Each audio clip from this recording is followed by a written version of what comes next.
What do we do with people who are in the church and who are disobeying or just not living a life that we think is what God intended for them?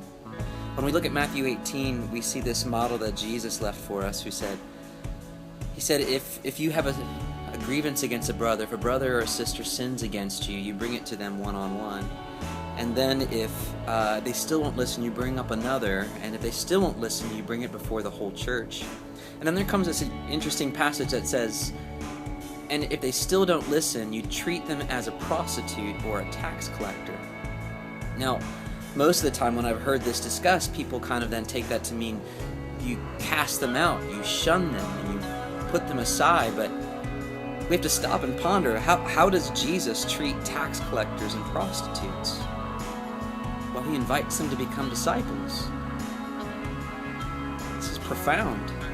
It changes what we think of when we talk about people within our community that we feel are just turning away from God. Instead of seeing them as someone to shun, instead, Jesus says, bring them close. Treat them as somebody who doesn't understand. Treat them as somebody who needs to learn. Treat them as somebody who's like a child who just doesn't know better. Teach them the way. Walk with them. Disciple them into a new reality. So don't shun those people. Love them like Jesus loved you.